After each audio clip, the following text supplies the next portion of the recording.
The concept of evolution has dominated the thinking of the scientific community for nearly a century and a half. Through the years, many have hoped with great anticipation that evolution's theories would prove to be true and would thus answer the great mysteries of life. Yet as we stand at the edge of the 21st century, we are no closer to knowing anything about the mechanisms of the evolutionary process than we were during Darwin's time. To this day, scientists have failed to agree on many evolutionary claims, including how it happened, when it happened, and what changed into what, and how non-life became life. Should the theory of evolution prove to be invalid, the only other explanation for existence of life would be the result of the handiwork of a master designer and creator. And that's a conclusion that the scientific community seems to avoid considering at any cost. Most people are under the impression that Charles Darwin discovered the law of evolution and that it is a modern scientific fact. That assumption, however, is not true. Ancient Greeks, Indian mystics, and many other cultures have believed in various forms of evolution throughout the ages. What Darwin did was popularize a theory of evolution in 1859 with the publication of his book, The Origin of Species by Natural Selection. Darwin has been said to be responsible for perhaps the most fundamental of all intellectual revolutions in the history of mankind. Yet in his book, he doesn't give any scientific evidences for evolution, cites no examples of new species resulting from natural selection, produces no examples of transitional forms, and documents no evolutionary mechanisms. Darwin was not the brilliant scientist most would think him to be, but a theologian, and surprisingly a Freemason. In fact, his only formal training was in theology at Cambridge University in England. Today, prominent evolutionary scientists continue to attack and contradict their own hypothesis, which should be a warning to us of its weakness as a scientific theory. Yet this crisis doesn't appear to daunt or discourage its promotion. Public institutions such as museums, libraries, high schools, and universities continue to propagate evolution as though the scientific community has agreed on evolution as being fact. During the course of this program, we will be talking to leading scientists from around the world. We will evaluate their claims and examine the evidence. Does evolution really provide the answer to our existence? Or could it be the hoax of the century?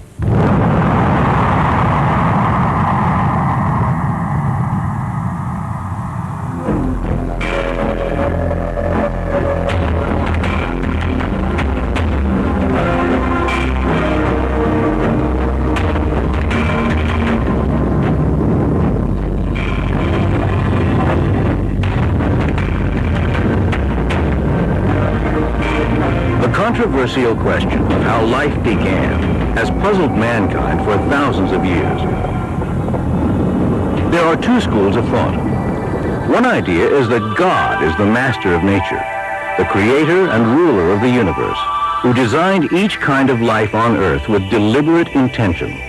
This concept is known as creation science, or abrupt appearance. An opposing view, which is predominant in today's society and scientific community, is known as evolution. It teaches that non-living matter unintentionally changed into life and developed with time. Single-celled forms progressed into more complex multi-celled forms, resulting in the ultimate development of man. The principles of evolution influence every aspect of our society. Around the world, prestigious museums display evolutionary perspectives. National parks and historical sites have become showcases for evolutionary information.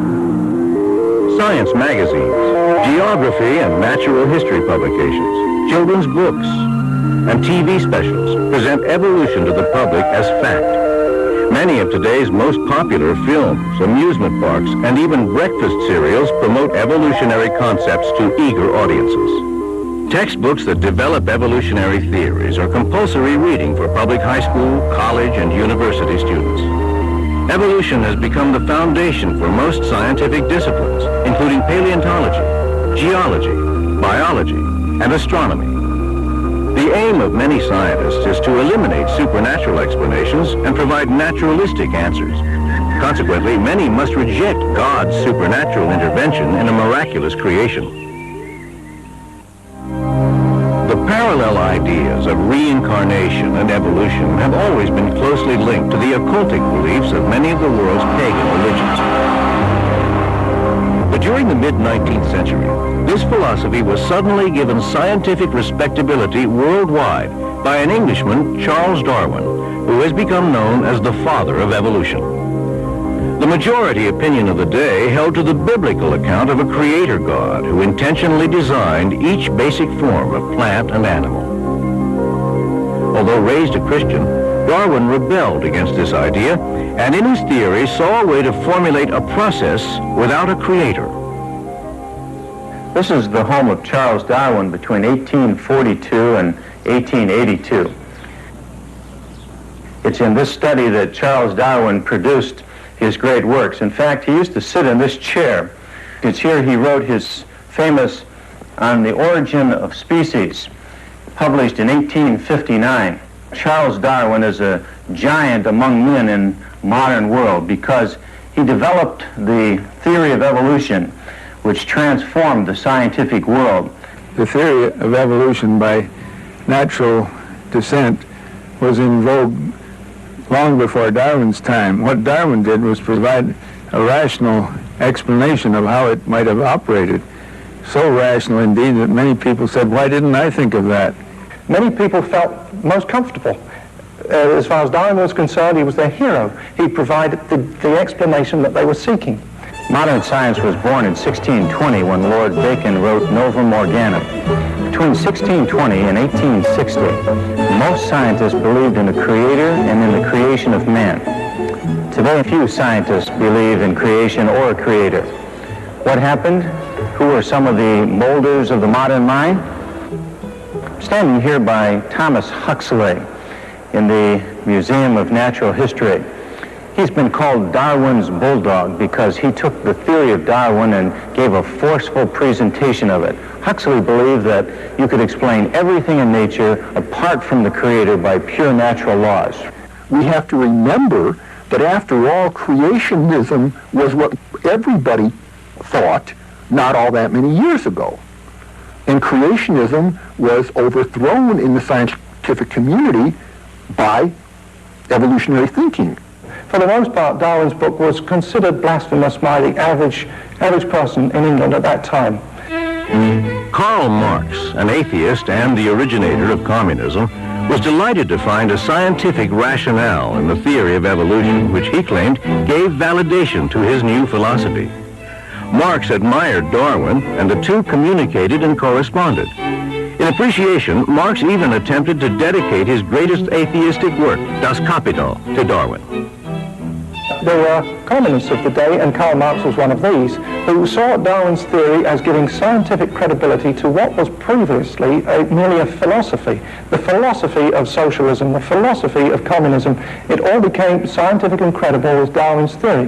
The people who have devised the concept of evolution, starting with Charles Darwin himself, and even before him, have come up with a concept that starts with a vacuum. Then there was an explosion in that vacuum called the Big Bang that created the Milky Way galaxy with up to 200 billion stars, all circulating in intricate precision, the result of that explosion. And it gets all the way up to man without God getting into the act anywhere along the line. That is really the way it is taught in all of our public schools today. Darwin's whole purpose was to explain all of life without design and purpose, without the need for a creator, by purely mechanistic or natural processes. Luther Sunderland, former aerospace engineer and author of the book Darwin's Enigma. Now, what is this materialistic or natural explanation for evolution? It says that On the early Earth, in a soupy ocean, some chemicals got together and formed spontaneously the first living cell. Now that was no minor operation, because the simplest single-celled organism we know anything about has in its genes and chromosomes about as much data as there are letters in the world's largest library, 1 trillion letters. No way in the world could random processes have organized that much data. Most life forms are comprised of billions of these complex cells, which once again display themselves in perfect order. The mathematical impossibility of the human body being formed accidentally surpasses the logic of an explosion in a printing shop, resulting in the formation of a dictionary.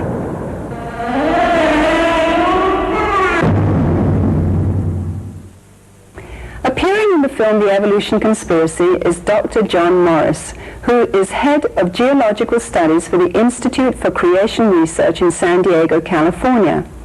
I spoke with Dr. Morris and asked him to explain the differences between creation and evolution, and to describe how recent scientific discoveries had affected both these theories. Evolution is the idea that all of the life forms that we see living today and that we see recorded in the fossil record have all come from a common ancestor. The idea is that some 4 or so billion years ago, a single-celled organism came into existence from non-living chemicals. Spontaneous generation. It just became alive from non-living material. And then through a process of modification over the years, through mutation, natural selection, genetic drift, whatever, it has evolved. It has changed, altered into the various forms of life that we see today. That's the basic concept of evolution, that all of life has come from a common ancestor. The idea about creation, however, is the opposite to that each basic category of plant or animal has come directly by a creative act, that it did not descend from an ancestor that was different from itself. Dogs have always been dogs. People have always been people. People did not come from a non-human ancestor. The other idea about creation is that once this category was created, it was created with the genetic makeup, the DNA code that was designed so that their descendants would always produce that category. It would not evolve, as it were, into something else. The creation model, with its concept of categories of animals appearing abruptly, is sometimes called the abrupt appearance model. The idea that things got here abruptly without having descended from a different sort of thing. And then stasis is the idea that it's been stationary since it's got here. It doesn't go anywhere. It doesn't change in anything else. Both these views seem in such opposition to each other. How can scientists have such differing views of the origins of life? That's a very good question, and I think this is really the bottom line question. It's important to understand that both creationists and evolutionists have the same evidence to study. We have the same rocks, the same fossils, the same living systems. Everything is the same, but yet our interpretations are so dramatically different. A lot of times non-scientists say, how can scientists who are supposed to be open-minded and non-biased, how can they come to such dramatically different interpretations of the evidence? And we've got to dispel that common notion that scientists are unbiased. Scientists are some of the most biased people you'll ever meet. In fact, it's impossible not to be biased. It's not a matter of whether or not you're biased. It's what bias are you biased with. My contention is that the creation bias is a better bias with which to study the evidence. The fossils, which have long been thought to be the proof of evolution, are now recognized by almost everybody, evolutionists included, to be at best an embarrassment to evolution. Because what the fossil record shows, and all the leading evolutionists will tell you this very same thing, that the fossil record shows that things appear abruptly. That's the way they say it, that they got here abruptly. Now they're talking maybe a rapid evolution, but they say the fossil record is characterized by abrupt appearance and stasis. But that's the definition of creation. Evolutionists have to say, well, a small isolated group evolved so rapidly that it left no transition of fossils between these basic categories of animals. And we say, how do you know it happened at all? Over 1,000 species a year are becoming extinct. That comes down to 3 a day. Is there any compensation for this within the evolutionary theory? Actually, one of the basic predictions of the evolution model is that new species will be coming into existence, all along the time. But what we see when we really look at the world, what the facts of science show is that species just don't come into existence. On a daily basis, species are going extinct. What we see is extinction. That's what science tells us. Now, the evolutionary historical reconstruction is that new species are forming, but the evolutionary reconstruction does not fit well with observed science. In wanting to steer clear of the concept of a creator, evolutionary scientists have ironically and unwittingly adopted an idea which forms the basis of many pagan religions. In an attempt to avoid traditional biblical religion, they actually promote another. The results have been devastating. Many areas of science, such as biology and geology, have been compromised. In searching for evidence to prove evolution, scientists have pursued a series of wild goose chases only to come up empty-handed. Perhaps the biggest waste of time has been the search for the missing links in the fossil record, which to this day are still missing. Let's take a look at the progress made by evolutionary scientists thus far.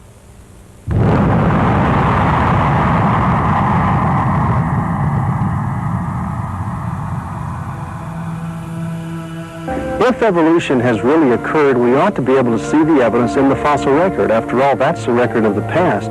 But if we look at that fossil record carefully, we see that there are no recorded instances of one type of an animal ever changing into another. There are no transitional forms. One of my advisors is working in the field of paleontology and has been working on the distribution of fossils in the record and has found that there are no interspecific transitional forms, something that, of course, the creation model would have predicted and did predict long before this research was done. We ought to see cats, and we ought to see dogs, and we ought to see cogs and dats. We ought to see them in between. We ought not to be able to divide them like we are now. But that doesn't usually stop my evolutionary colleagues. They will make the statements over and over again that the fossil record is replete with these transitional forms. There are myriad transitional forms. There's really no problem finding transitional forms. It's completely false to say that there's a lacking of transitional forms. We have plenty of them, more than sometimes we can cope with. In fact, there are so many transitional forms between species that we most often fall back on statistical analysis to separate one from the other. So the claim that there are no intermediates is simply a false claim. During their interviews, several of these prominent scientists contradicted themselves, admitting that no transitional forms had been found, and proceeded to offer excuses for the lack of evidence. And the problem of transitional forms is one that all honest paleontologists have a problem with. The geologic record is incomplete. It's incomplete because of erosion that has eroded things away. One of the things that also makes it a little more difficult in the fossil record is the rapidity with which evolution acts in very short bursts. It doesn't leave many transitional forms behind. Let's go to the British Museum of Natural History, to the man who wrote the book there on evolution, Dr. Colin Patterson. I wrote to Dr. Patterson and asked him why he didn't put a single picture of an intermediate form or a connecting link in his book on evolution. Dr. Patterson now, who has 7 million fossils in his museum, said the following when he answered my letter, quote, "I fully agree with your comments on the lack of direct illustration of evolutionary transitions in my book. If I knew of any, fossil or living, I certainly would have included them," unquote. Later he said, "I will lay it on the line. There is not one such fossil for which one might make a watertight argument." Because no fossil records exist to confirm evolutionary assumptions, dubious artworks are relied upon and exhibited as fact. Misleading artistic interpretations depict fish magically growing legs and changing into amphibians, extinct deer-like creatures mysteriously turning into horses, and monkeys becoming humans. Where non-existent transitional skeletons are needed to prove a point, skilled craftsmen substitute plastic and wooden models. I'm very concerned about the way our museums present evolution as though it were a proven fact. And actually, false information is being presented. You see, since the museums don't have the transitional forms, they have to make them up out of thin air. The November 1980 edition of Science Digest shows a drawing of a whale with legs as an evolutionary link between whales and cows. But the only fossil evidence for this mythological transition is a skull and several teeth, no leg bones. Niles Eldridge at the American Museum said, "You're only limited by the credulity of your audience and your own imagination in making up these stories of what changed into what and what the intermediate forms were." If we're talking about seeing evolution today, seeing one species changing into another species, that's not going to happen. Although there must be, from an evolutionary perspective, many transitional forms out there, the likelihood of finding any one of them is extremely low. The more we learn about paleontology, that is fossils, the more certain we are that evolution is based on faith alone. The National Academy of Science is the official advisor to the U.S. government on questions of science. In its publications, it falsely claims that the missing links that troubled Darwin are no longer missing. This is misrepresentation which deceives millions, because after 120 years of exhaustive searching, Darwin's missing links are still missing. Yet this academy and evolutionists continue to perpetuate the mythical theory that man developed from ape-like creatures. Richard Leakey, who is one of the most well-known anthropologists, said that if he were asked to draw a family tree for man, he would just have to draw a huge question mark because the evidence is too scanty to possibly know man's evolutionary origin, and he didn't think we're ever going to find it. To aid and abet evolutionary concepts, artistic depictions have gone beyond ethical boundaries. Despite having no foundation for the ape-to-man theory, scientists and artists continue to dupe the public with lifelike but imaginary illustrations. These artists vainly entertain natural progressions of apes to humans and presume their hair color, skin tones, and even facial expressions from no more than a tooth, a piece of bone, or even no evidence at all. National Geographic magazine, which doesn't attempt to hide its evolutionary bias, admits that these fossilized footprints are identical to human footprints. Yet artists take the liberty to accommodate evolutionary theory and illustrate ape-like features to fit ape-like creatures. All because biased dating processes insist that these footprints were found in rock layers said to exist before humans. Now, today we have evolutionists who would like us to believe there is solid evidence for evolution. Before the public, they generally create the impression that the evidence is just like solid gold, that man has evolved from some ape-like creature. Dr. Donald Johanson, director of the Institute of Human Origins, discovered Lucy, an alleged ape-to-man missing link. The human family and the ape family diverged and went on their own individual and separate evolutionary trajectories. We don't know precisely what the common ancestor was for that, but we know that it resembles something like what is called Ramapithecus. Ramapithecus. That was formed out of nothing but a fragment of a jaw and several teeth. And for many, many years, Ramapithecus was held up as our ape-like ancestor. But now Dr. Pilbeam at the Yale-Harvard Peabody Museum, when I interviewed him, he said, "We have found about 40 of these creatures now, some of them fairly complete, and they are not on the direct line to becoming man at all. They're more like an orangutan." Dr. Pilbeam of Yale, who first claimed that Ramapithecus was an ancestor of man, now suggests that it isn't. Yet evolutionists continue to cite Ramapithecus as an ape-man link. Another so-called missing link, Java Man, was concocted by Eugene Dubois when he found an ape-like skull fragment, and then 50 feet away he found a human leg bone. However, just before he died, Dubois confessed that he also found 2 human skulls at this same location, and he admitted that the skull fragment belonged to a gibbon and not to an ape man. Homo erectus is probably best known as Java man. And it was at this stage in human evolution that they began to make and use these large triangular hand axes. Brains expanded over 1,000 cc's, body proportions similar to ours evolved, and we were firmly on the road to later hominids, including modern humans. This hoax is still accepted by evolutionists today, and it's presented to the public as a true missing link. If you think the Java Man hoax is incredible, wait until you hear all the facts surrounding Johansson's Lucy, this little 3.5-foot adult skeleton, which looks just like a chimpanzee. As you know, Lucy was found in 1974, and sometimes I refer to her as the woman who shook up man's family tree, because she represents for us the oldest, most complete skeleton we have of any human ancestor known to anthropologists. Now, the species Australopithecus afarensis, as represented by Lucy, is a species that we feel is ancestral to modern humans.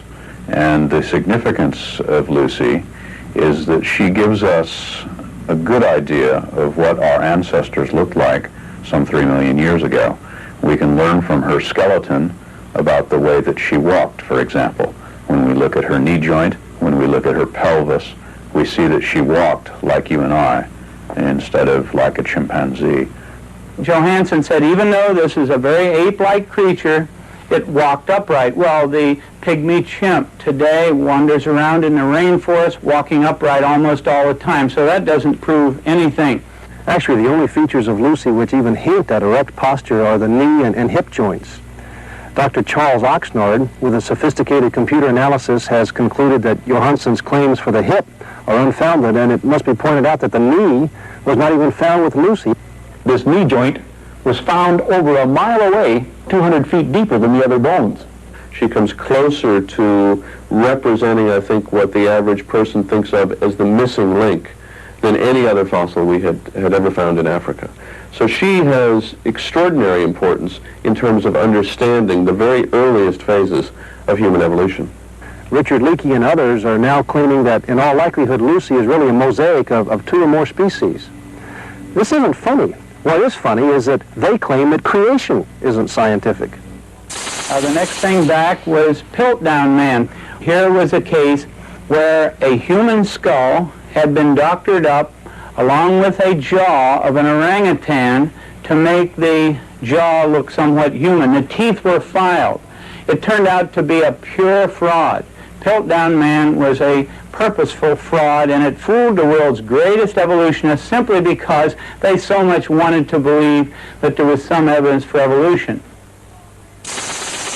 Neanderthal man was originally found in the Neanderthal Valley of Germany.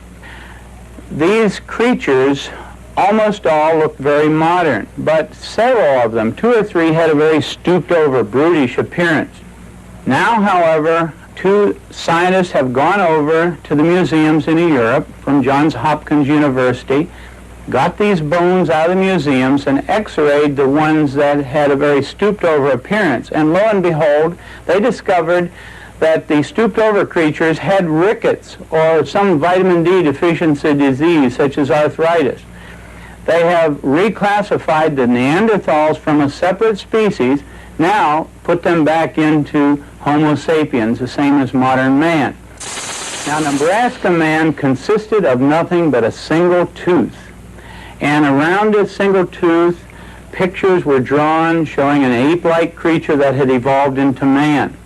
It turned out later that this tooth was nothing but the tooth of an extinct pig. And this is a case now where a pig made a monkey out of an evolutionist.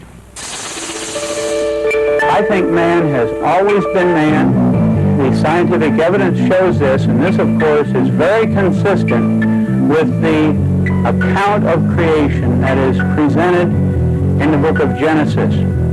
Behind closed doors, or occasionally when speaking very candidly, the evolutionists admit there's really no evidence that man evolved from the apes.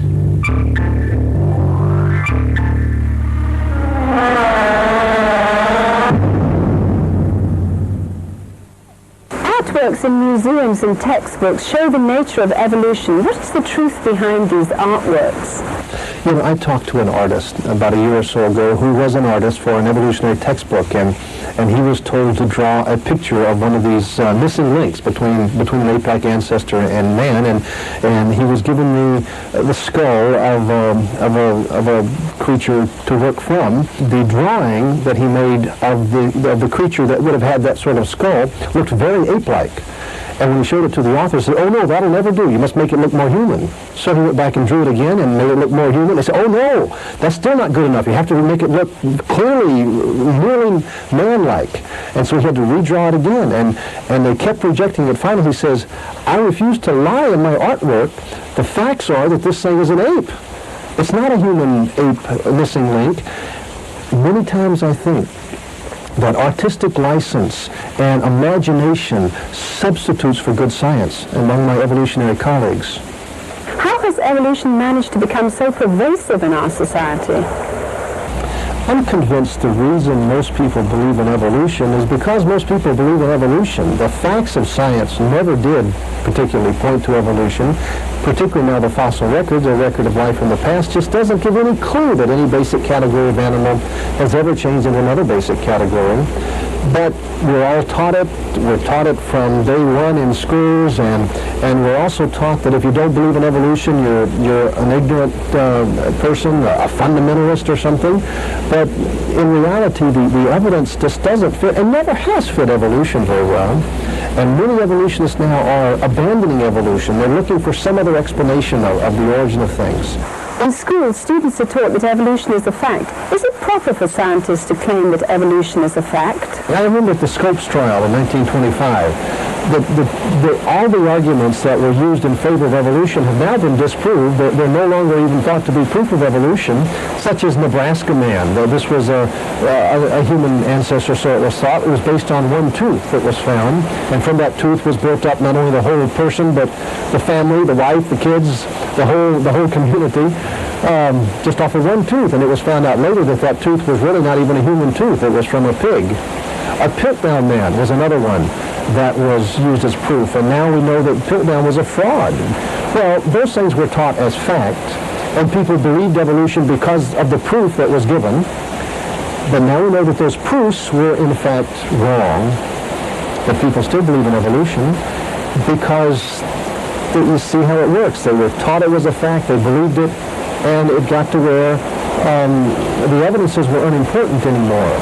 I'm convinced that this is so destructive to the minds of our students. They're not taught how to think. They're not taught how to evaluate evidence. So they're only taught to remember what you've been taught, and then if it changes, you remember the new stuff. You see how it works.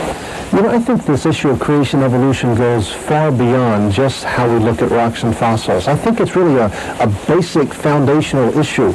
You see, if we are created by a God who designed us to operate in a certain fashion, that means that God has the authority to set the rules on our behavior and the authority to set the rules for violating that behavior. So our job is to agree with and submit to those rules. But you see, if we've just descended from the animals, if we're just an ape that lost our tail somewhere along the line, then nobody owns us. We set our own rules, and we do what we want to do. This, I think, is a commentary on our modern society, that everybody's doing their own thing, that you know, we're after our own gratification. Charles Darwin himself warned that unless transitional forms could be found in the fossil record, the theory of evolution was worthless speculation. Today's adherents to evolution have failed to heed this warning and continue to hold to a belief in evolution despite the complete lack of evidence.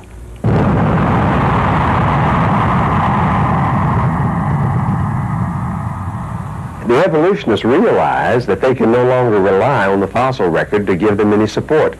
So what they've done is they've come up with a very crafty alternative to the Darwinian concept of evolution. They call it the punctuated equilibria concept. One of the really exciting developments in evolutionary theory in the last 10 to 15 years has been the theory that Instead of evolving very gradually over a long period of time, that evolution came in short bursts that were interspersed with much longer periods where virtually nothing happened. You see, this solves all kinds of problems intellectually for the evolutionist. He doesn't have to look at the fossil record. There is no evidence in the fossil record that one type of animal ever changed into another type of animal. Punctuated equilibria comes along and says that isolated populations of animals evolved rapidly and left no fossil trace. But this is an argument from lack of data. There are no transitional forms, and that's used then as proof of the brand of evolution called punctuated equilibria. This is bad science. With this new information, we're trying to refine our view of evolution. And what's emerging is a much more powerful synthesis of the evolutionary theories. I'm convinced that the idea of punctuated equilibria is really a desperate attempt to salvage evolutionary theory. Punctuated equilibrium, while attempting to explain the lack of intermediate forms between neighboring species, neglects to address the real issue that asks why there are no transitions between major categories of life forms. One extraordinary answer was offered by Goldschmidt's hopeful monster theory. Who would believe, for instance, that a reptile laid an egg and a bird came crawling out of the egg, as Goldschmidt had said about this theory when he first came up with it?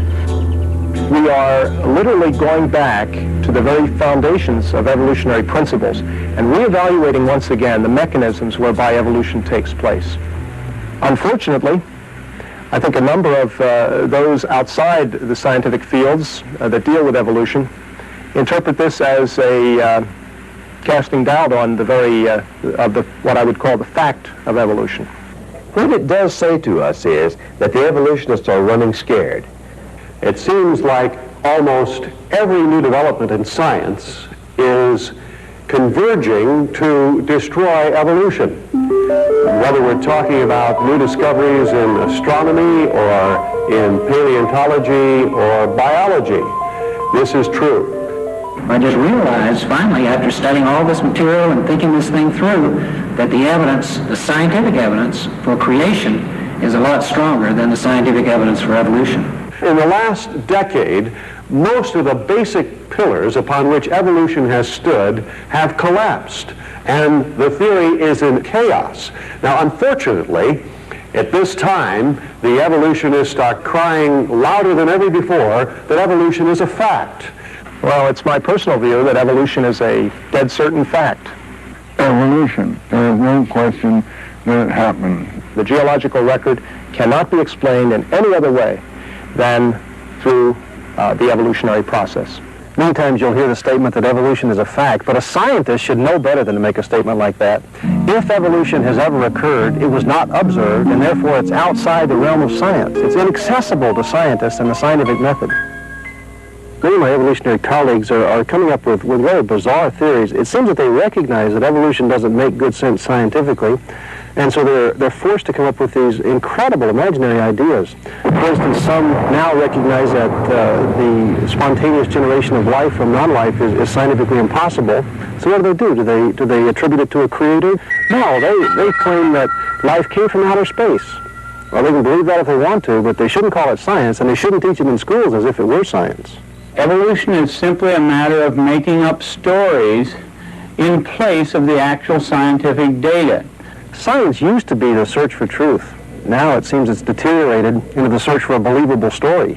The scientist who can make up the most plausible sounding story and can get it printed or get the media to tell about it, he's the one that becomes famous. I can say that as a scientist I see zero evidence that evolution has occurred or that any is going on today. One scientist I spoke with said that even if evolution is not true, there's no way it could ever be retracted because it had gone too far. Millions of textbooks would have to be reprinted, and museums all over the world would have to tear down their exhibits. Society would never trust science again.